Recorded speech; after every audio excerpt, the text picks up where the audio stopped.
Then two things happened to change her life.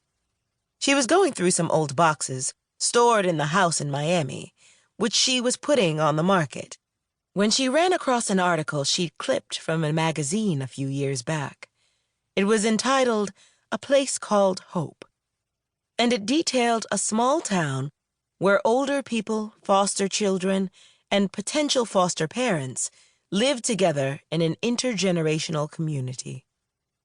The town was the brainchild of a professor of sociology from the University of Illinois and was set up on a closed-down U.S. Air Force base. Bernadine found the stories of the residents and their interactions so moving and inspiring that when she was done, her eyes were misty. The children picked to live in Hope were the hardest to place: teens, sibling groups, children with special needs. Even though she'd spent most of her adult life as a pampered queen, the social worker she was inside had never died. As she put down the article, she felt as if her prayers had been answered. She now knew what God wanted her to do. And then the second thing happened. That evening, while eating dinner and checking out the news, one of the reporters profiled a tiny Kansas town that had put itself up for sale on eBay. The place was going under financially, and with no money to pay a mountain of outstanding tax bills, the residents were hoping to find a buyer to rescue them. As the story went on to reveal that the area had been settled by black folks in the 1880s and had a deep-rooted history, Bernadine was so excited she could barely sit still. When the TV story ended, she put down her fork, looked up, yelled out, "Thank you, Lord!" and ran to her computer. Hidden under the overpass of a Miami highway, 7-year-old Zoe Raymond pulled the big cardboard box over her head and closed herself inside. Night had rolled in, and in the darkness, she maneuvered herself so the box's flaps were firmly closed under her thin hips. She tried not to cry, because it wouldn't change anything. Her mother Bonnie was dead. Zoe had covered the body with all the rags and newspapers she'd been able to scrounge while out looking for food.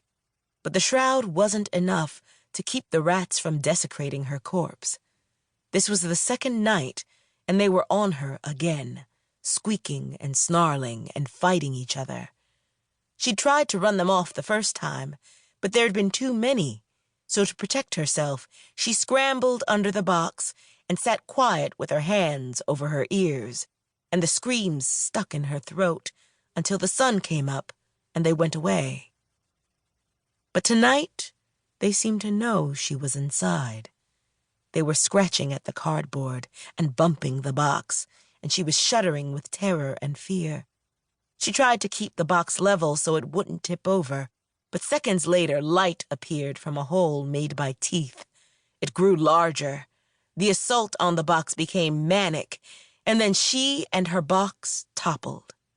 They swarmed over her like flies, and the last thing she remembered was the sounds of the rats and the night-piercing screams of a little girl.